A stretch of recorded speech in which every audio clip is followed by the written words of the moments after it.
This is kind of a paper workshop. We have lots of pieces of paper, lots of information. My name is Janet Heinrichs-Canterbury, and I'm on the governing board of the Personal Assistance Services Council, which is the public authority for Los Angeles County.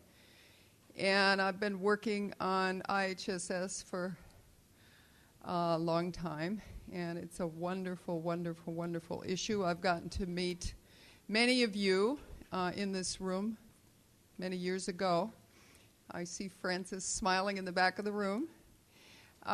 So what we want to talk about today is some of the strongest, most important kernels of wealth that are within IHSS, the consumer-directed function of the program, the fact that these public authorities we created so that there would be a consumer component, a consumer input component, and also some of the services that the public authorities are providing.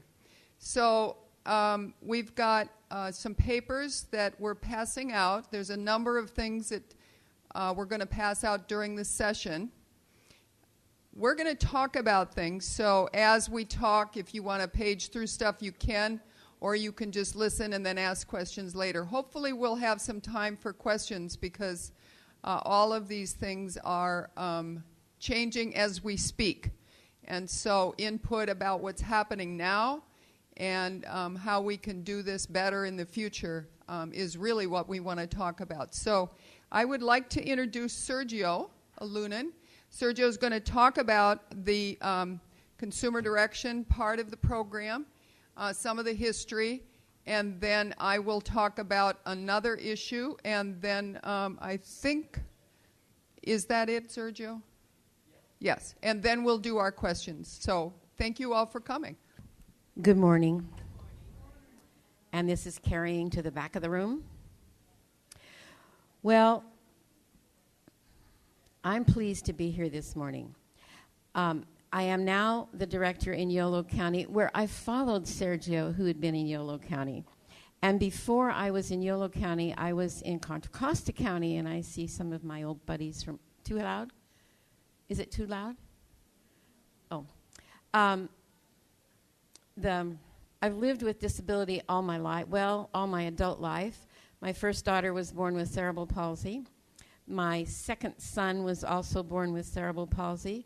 So I grew up in the disability world, getting them through school, into adult life, living independently with, by the way, in-home support services. So I've sort of come up through the ranks and finally got the job I guess I was destined to have, working for a public authority. As part of the one public authority, there's an organization of all the public authorities called CAPA. And every year, CAPA faces the challenges of budget cuts, legislators who don't understand, legislators who don't care, legislators who just don't know. How would we address it? So every year, we look at legislation that has been introduced and try to figure out what our stance is going to be. Are we going to be for it? Are we going to be against it? Are we going to be against it till it's amended? And it became clearer and clearer that we needed a set of policy papers that said, this is what we believe. So CAPA has written some policy papers that are apple pie and motherhood, we think. And CICA said, that's a good idea. Let us collaborate on a policy paper about consumers and what services mean to consumers. So on your tables, there should be copies of this white paper that's called Consumer-Directed In-Home Supportive Services, Why Consumer Direction Matters in IHSS. Now, this is not about the nuts and bolts of in-home support, what the services are, what the tasks are, what authorized hours are. This is about the importance of the consumer direction. Before there was consumer direction, it was the doctors or the social workers who decided what services you got. What we think are the importance of in-home support consumer-directed services are in the white paper. And Sergio, who is the ultimate consumer director, is going to talk to you about that. Okay? I'm Sergio Alunin. I am the policy director currently and the program development director for the San Francisco IHSS Public Authority. And on top of that, I have a new responsibility, which I'm very proud of. I'm now the coordinator of the peer mentoring focus group stationed at Laguna Honda Hospital in San Francisco. So we are the people. Thank you. Really responsible.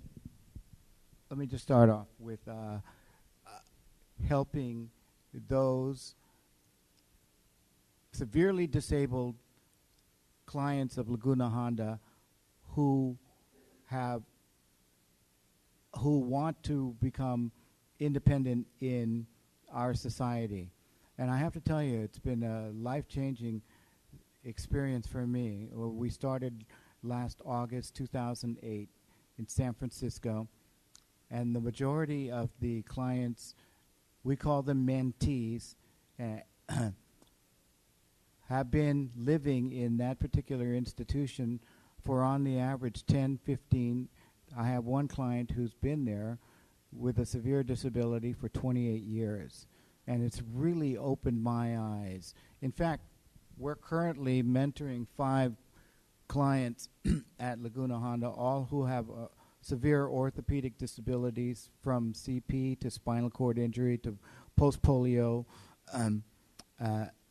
who have been there, 5 of them, an accumulated number of years equaling over 100, that they have lived at Laguna Honda and have never been out in society, or in reality as we call it. And believe me, it's a challenge, but it's beautiful.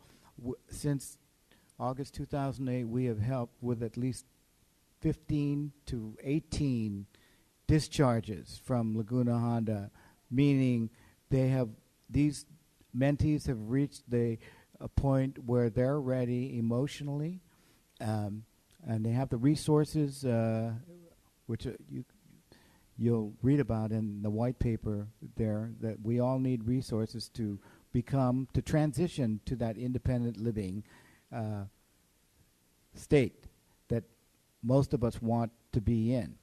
And on top of that, they've got the emotional support from peer mentors that we hired who have made that transition to an independent living state, but more importantly, are living successfully, and let's underline the word successfully, meaning they've never had to go back to an institution.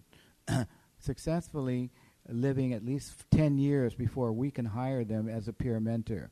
So what you're seeing are experienced disabled people who have lived successfully at least 10 years on the average, and who have utilized the resources, IHSS, paratransit, transportation buses like Muni that have the workable lifts, adult day centers that will help people with disabilities.